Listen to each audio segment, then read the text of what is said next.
Hi guys, I'm Dan with Ray Knox Leather Company, and today we're going to show you from start to finish how to make these Heydudes shoes. So stay tuned and get to watching. Alright guys, so what we're doing right here is I'm making sure I remove the shoelaces, and then after that I'm going to take this blue masking tape. It's just standard masking tape. I'm going to go ahead and put it on the shoe, and it doesn't have to be inside of that little pocket. You want it a little bit outside. You'll see why here in a second.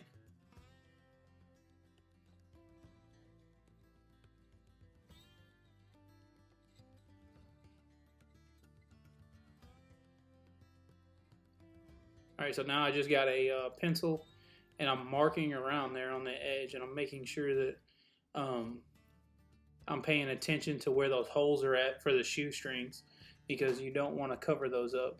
So I'm going back in here with a stitching off from the inside of the shoe, and I'm punching those holes, and I'm making sure that I know where those are at. Then after that, I'm going to go back in with a pencil, and I'm going to kind of sketch out around those. That way I can make sure that as I'm making this template, I don't cover up those holes with the leather. And then I believe I'm gonna fold up here. At this point in the video, I've seen this little tag, and I'm trying to figure out how I'm gonna go about that. So I went ahead and I pulled that off, put it on some poster board, and used an X-Acto knife to cut it into the shape that I preferred. I went ahead and went with this right here. That way I can leave that leather tag there exposed.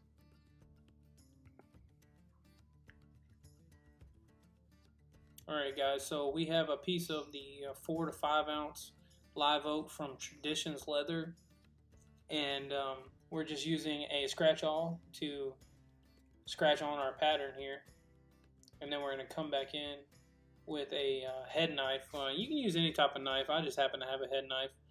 You can use a razor blade or whatnot.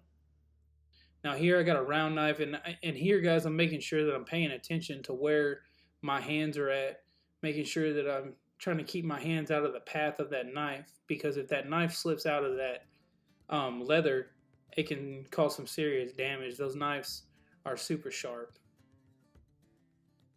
And so I'm just cutting here, and don't necessarily worry about getting it on the first pass. Sometimes you can go back through and make sure you cut that out. So I went ahead and I put some clear tape on the back of these, because anytime you're going to tool anything with veg tan, you want to make sure that you put clear tape or packing tape on the back to make sure that it doesn't stretch when you're tooling it. And I have some calibers here. I'm marking out, I believe I did a 1/4 inch border on this, and that's going to give me my tooling window. When I go back in to stitch later, I'm going to use a 1/8. And so I'm right here, I'm drawing my pattern on. I don't know if I recorded the whole process of that, got that in there or not, but just to kind of give you some footage of that. Right there I used it to mark my flower center. I went ahead and got that out there to see how big of a circle it was that I wanted when I'm drawing this pattern. And then there's the pattern right there, guys. It's kind of hard to see the border there, but I believe that's what I'm showing you there. I'm having to do a voiceover on this because I have kids and everybody in the background making noise. So now here, this is going to be me carving.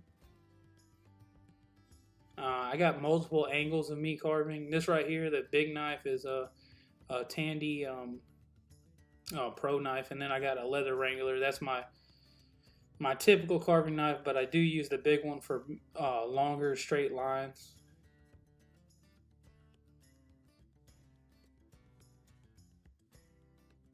I'm trying to make sure I'm keeping that knife up and down parallel, making sure that you don't blow out the line to the side of it. And you want to carve the border first, that way you don't accidentally get outside of that. So I'm here, I'm doing the flowers. I'm making sure that I'm not connecting my corners as I'm cutting. I'm going to go back in and connect those with the bevel later on. And the reason why you do that is to prevent a weak spot. If the leather gets hung up on something, it can cause it, pull it, and mess it up.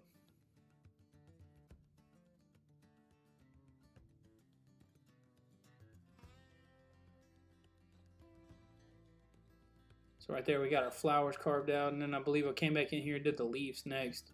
When you're doing this type of stuff, at least in my opinion, which really doesn't really matter, I guess, but I try to do everything as it's gonna be. Like the flower is gonna be on top of the vine work, the leaf is gonna be on top of the vine work, and so now I'm going back in, I'm cutting these vines and everything.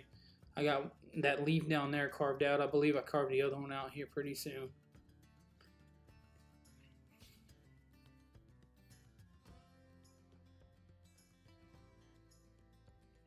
Right, so we got another angle here. There's that second leaf that I'm doing up there, up on the top.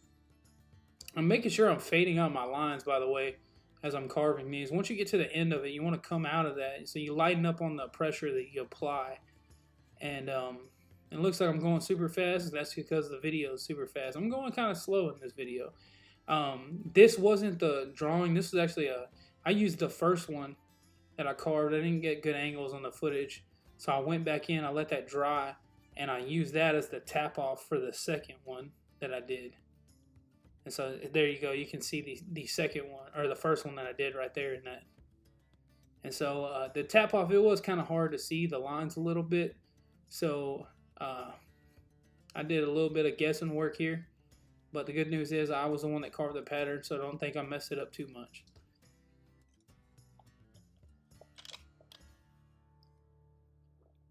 Alright, so here guys, I'm going in here. This is a Barry King vertical line thumbprint, and I'm just going in and I'm shading before I'm doing anything else. And the reason why I prefer to do it that way is just for some reason it allows you to have cleaner tooling, in my opinion. So I got that flower shaded. Now I went ahead and hit that center. And then I'm going in, I'm doing the leaves. Like I said, guys, you can see a pattern here. You know, you draw your flowers first, then your leaves, and then you work on your line work. And then when you're carving it, you do the same order. When you're shading it or whatever tool you're picking up, you're doing it in that order. And the reason why is because you want certain things to appear like they're on top of each other. So right here, I'm going in with the bevel, and I'm beveling that flower. And you can kind of start seeing some definition in this portion right here where that flower is really starting to pop. Now we're doing this leaf. And I can do a video on, you know, in-depth tooling if you guys would like me to, slow it down kind of tutorials. I'm not the best tooler, so, but I am getting better. I've only been doing this for a year and a half. And I'd be more than willing to do a video on that if you guys are interested.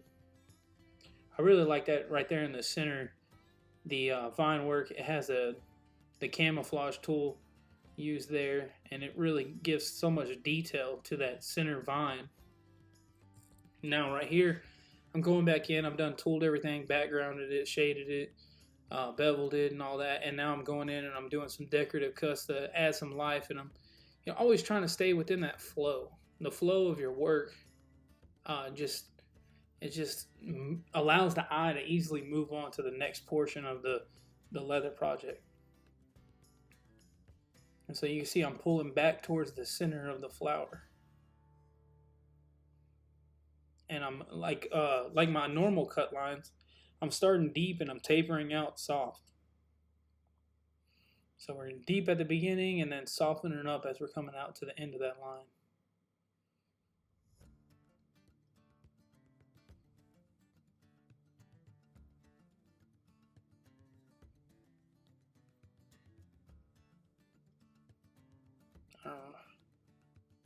I don't know why we slowed it down so much right here, but my buddy's helping me edit it, and it's pretty cool though. It's showing, showing it in real time.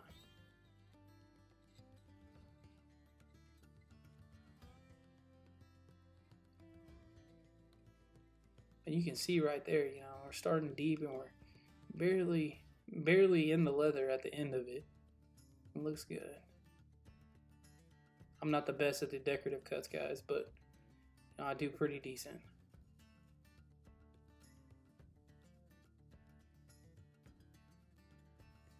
So my goal with this channel, guys, is just to teach you guys and get more people interested in the craft. Okay, now we're speeding up a little bit, picking up pace, and really knocking out. You guys are gonna see some real life come to the project right there. It's really just adding these minor details that really make the thing pop.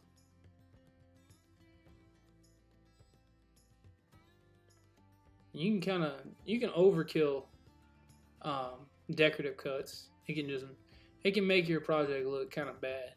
So I mean, it's just a happy medium. Everybody's is different.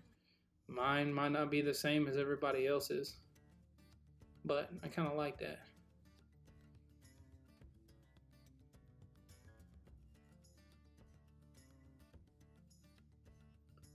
If you guys got any tips or requests that you guys want in the next video, future videos, feel free to drop that in the comments.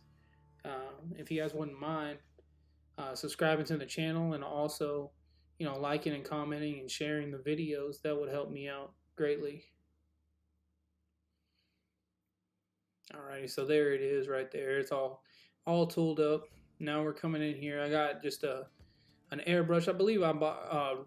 I actually got this one as a gift for Christmas, and I believe it was off of Amazon. Now, after we get it dyed, you can oil it. I didn't choose the oil to use. I was trying to match the tone as much as I could to the existing leather on the shoe already. And so we're going in here. This is a Pro Resist from 5 Beams. Just wiping that on there kind of liberally with a paper towel. And that's going to go ahead and just clear coat and kind of seal that leather in. And then after that, we're going to come back in. I believe this is the dark brown 5 Beams antique paste. I'm just rubbing that in, making sure it's getting down in all these crevices. And once we get done there, we got a paper towel, and I'm wiping off as much of the excess as I can get off, and then I go back in with a textured rag to really get in there. And really, you just want that antique down inside of the fine details. So try to get as much of that off as you can, but it'll stay down in those fine details. Then after that, we're going to come in with some Pro Resist and clear coat over the top of that again. And right here, we're using a edge beveler to knock off the edge. Now, typically on projects, you'll use that on both sides of the project, the front and the back. And at this point, we do have the tape removed from the back. But since this is going to be sitting on a flat surface, or the shoe, I wanted it as flat on the bottom as I could. So after we get done with that, I come in here with some water and just a little burnishing tool, and I slick the edges. And kind of zoomed in here so you can see a little bit better. The edges don't have to be perfect on these, but the slicker the edges, the better. And so one of those sides is tapered, rounded, but the other side is going to be flat still and kind of boxy, which is what we want on this particular project. And once we get done with that, we went in with a dye marker. We didn't get the footage of that, but we went in with a dye marker and dyed the edges after it dried. And now this right here is an edge groover. I got this set to 1/8 of an inch. And we're going to go through here, and this is going to give us the groove for our stitches to sit down in so they won't get caught on anything and possibly get snagged or whatever.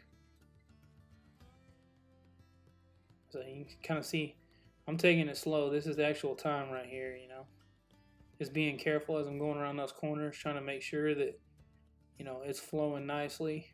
And it's just going to peel up just the slightest bit of leather and allow a groove for those stitch lines to sit down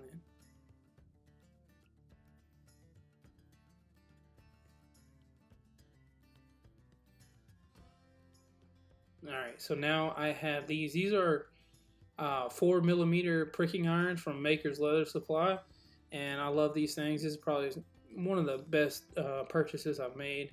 I believe it comes with a 1, 2, 4, and a 9, I believe, prong.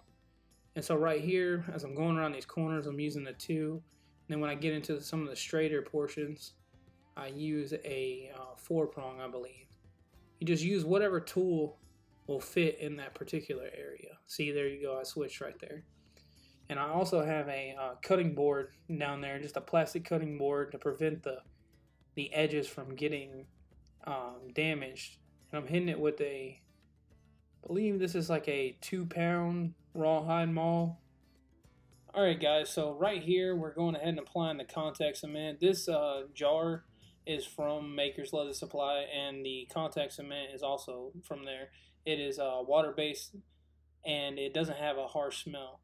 Now you're going to start down at the tip and then kind of fold it into place.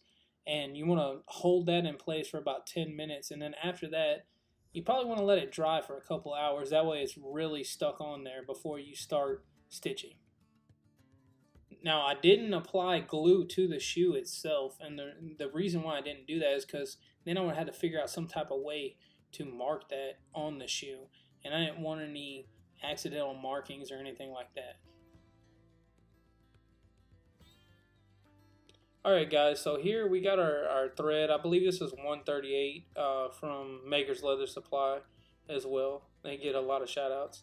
Now here what I did is I took the overall length around the leather and multiply that by 6. And so you can just use the string, go around it one time, and just fold that over 6 times. And then I'm trying to find the middle point here. I got an X-Acto knife with a needle in it backwards, so the eye of the needle is facing down towards the tip. If I could go back, I would change that to a sewing machine needle, and the reason why is because that is pointed, and this right here is corduroy, and it's a little bit harder to get through. So right here I'm using a stitching awl to poke through that corduroy. And so I'm creating these holes to make sure that it goes through a little bit easier.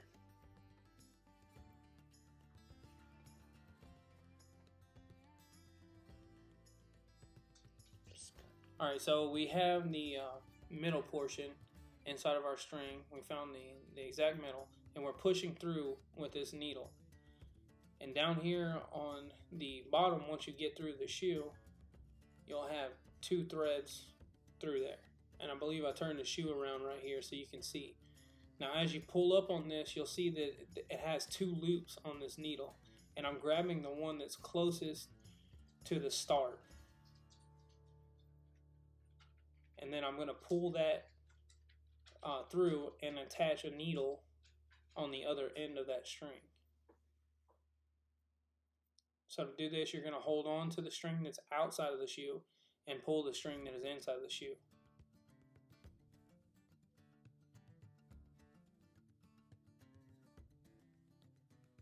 Then right here, I'm going to get some just some standard needles. These are leather needles, but they're pretty standard. And I'm going to lock that thread in. And the way you're going to do that is you're going to feed it through the eye of the needle, and then you're going to pull a little bit of slack and stab the needle through the thread. And then you'll pull the slack out of that, and it will lock that needle in place. And so we're going to go ahead and show that right now.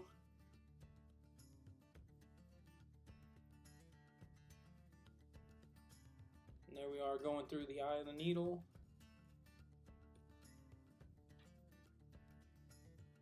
And then I would say we probably have 2 or 3 inches of the thread sticking past that. And then here I am pushing the needle through the thread.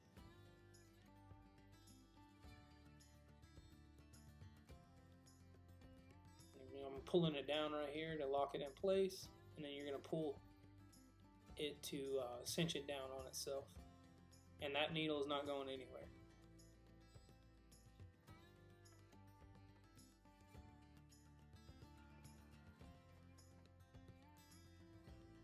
Alright, so the next part, you're going to go through that next hole with the X-Acto knife handle and the needle.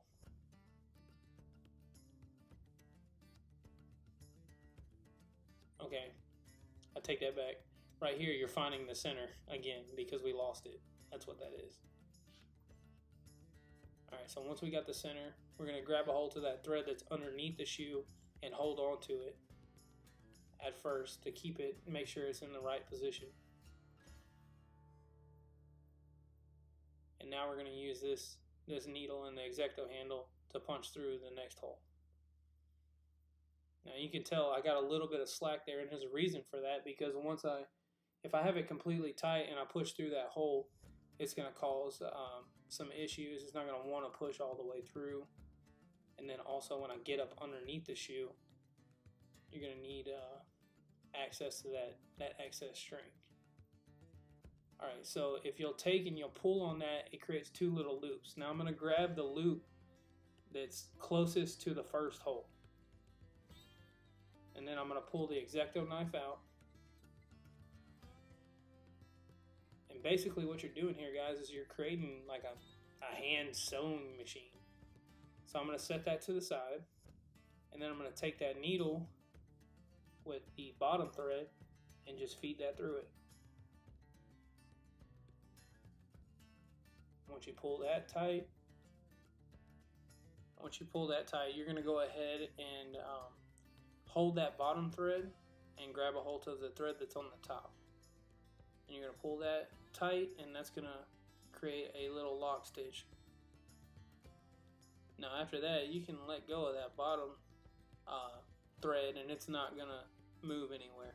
So now we're going to go ahead and do a few more stitches in normal speed, and after that we'll speed up the process. So here we're going back through the shoe. Remember, we're leaving a little bit of slack. And once we push down up underneath, we're going to grab the loop that's closest to the beginning of where we started stitching. So you pull up there, it exposes those loops. Hold on to that.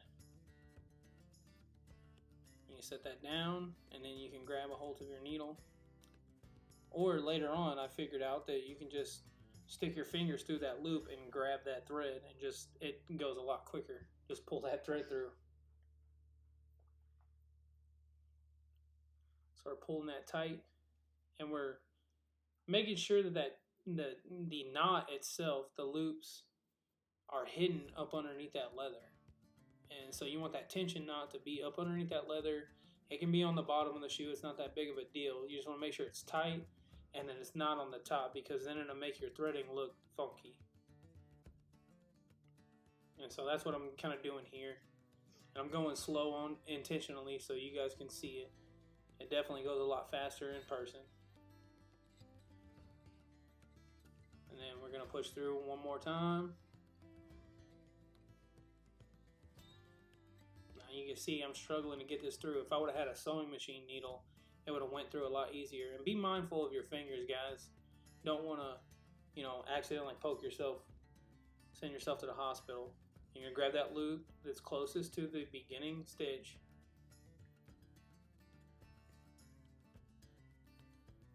And then later on, when you can't reach in the shoe, I'm going to show you guys a tool later on in the video that will make that easier to get it to it.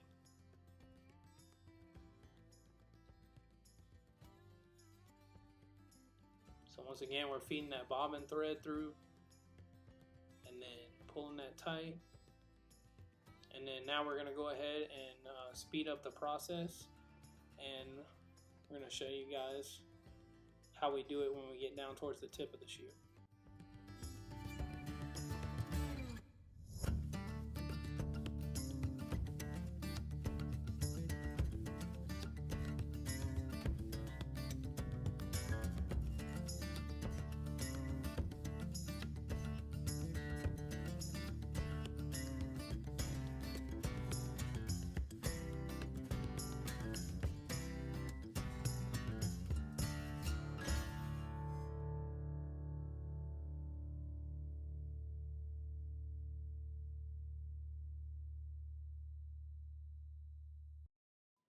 Alright guys, so now for the actual hack of the video on how to stitch these. So now we're down towards the tip of the shoe, and once you get to the portion where you can't reach in there anymore, you got fat hands like I do, or maybe you just can't see or whatnot, you're going to use kind of the same technique, but we're going to throw another tool in here.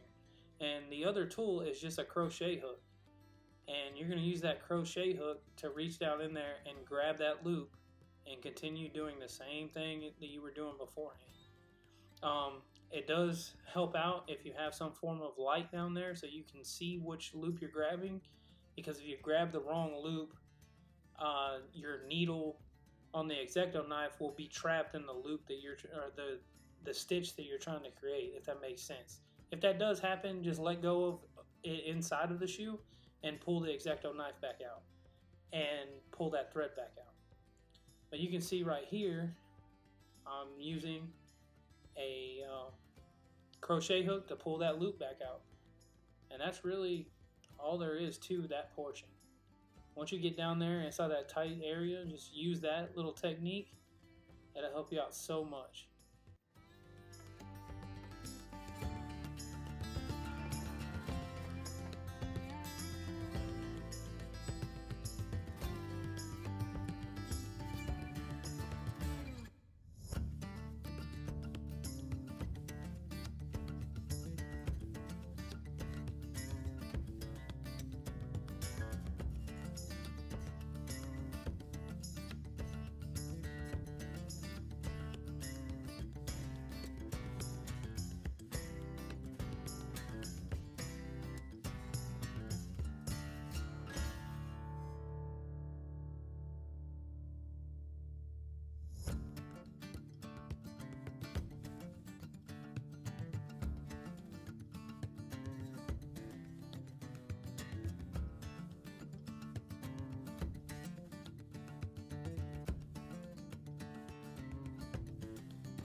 Alright guys, so right here I'm kind of showing you a little bit of both angles, and it's kind of hard for me to see right here, so I'm having to put the light.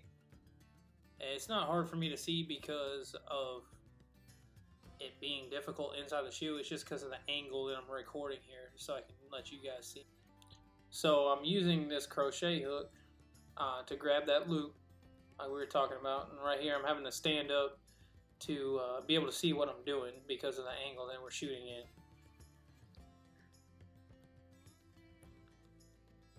I'm kind of trying to zoom in here, get the camera focused in. Oh, you can kind of see it there. And then I conveniently switched it out of focus.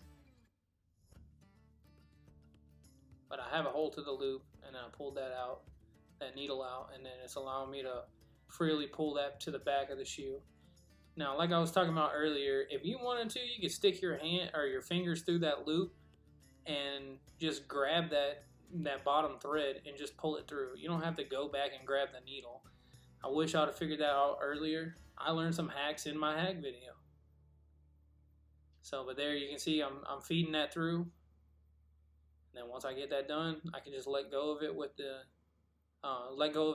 crochet hook, and then hold on to that bottom thread and pull it up there to the top. And I believe I changed the angle of the shoe here, and I kind of show you guys how the tension knot can teeter-totter back, and so you can see what you need to do as far as playing with it to make sure it's up underneath and not exposed. See, there it is, it's poking out at the top there. Alright, so we went ahead and we switched angles here.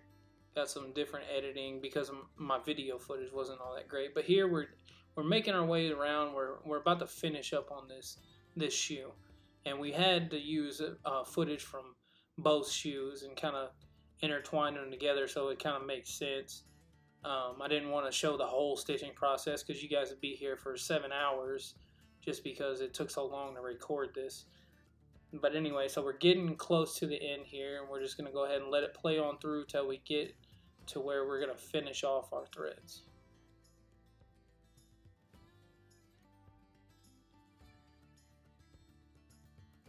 And you can kind of see right here where I started using that method of sticking your fingers through the loop and just pulling that string through, that bottom string through, and that's going a lot quicker. Alright, so now we're getting close. I think that's our last technical stitch. now we're getting to the overstitch, and I keep on going past the or the holes that are already stitched for a little bit, and then we're going to slow it down right here. Alright, so now we're slowed down, and you can kind of see what's going on here. I believe it's this next stitch that I'm going to push through from the top.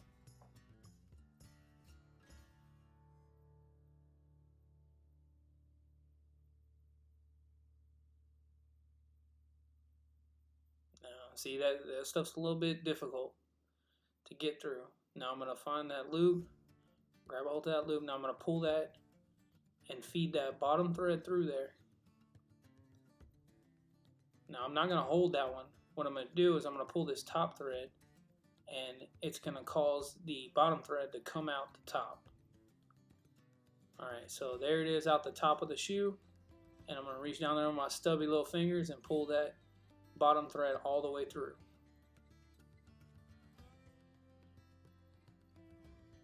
And then I'm going to do a whole bunch of nonsense here because I was trying to be fancy, and it's kind of goofy. Once I get a little bit of that there, I go ahead and I push that needle through that hole and finish bringing it through. Now you want to make sure you're using a needle here, because if you try to pull that needle, or you try to pull that string, the needle itself will get hung up in the bottom of the shoe, so you want to push the needle through at this point.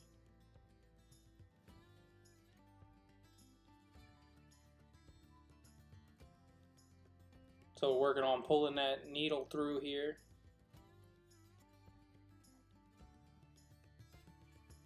I don't know what's taking so long right here in this portion of the video, but for educational purposes, we're going slow-mo. So right here, you're going to kind of untangle this and take that top thread and set it to the side. And for some reason, I take an extra long time period to do that.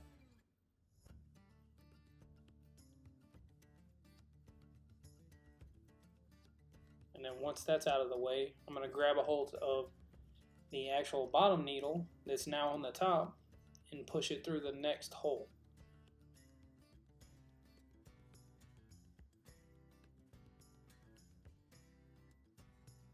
And see, that goes through a little bit easier. Now, granted, there's already a hole pulled there, or pushed through there, but it goes through a little bit easier because that needle is actually pointed on that end instead of the other one where it's just the back of a needle.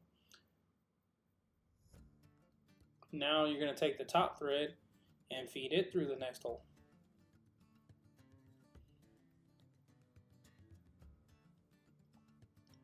And you're going to grab a hold of the loop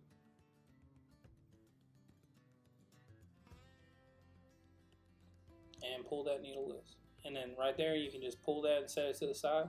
You don't need it anymore, thank God.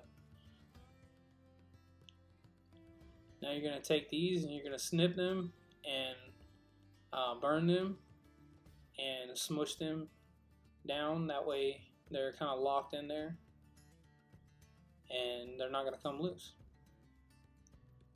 And for some reason my thread snips here are a little dull for some reason. I think that bottom thread, it took me like 5 tries to get through it.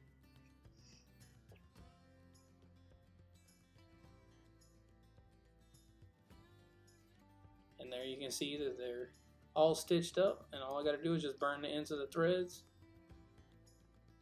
Be careful, don't catch it on fire. You can see that flame a little bit. And just use that lighter to smash them down. They're locked in place. The last step, guys, would be to put the shoelaces on, and then that particular shoe is done.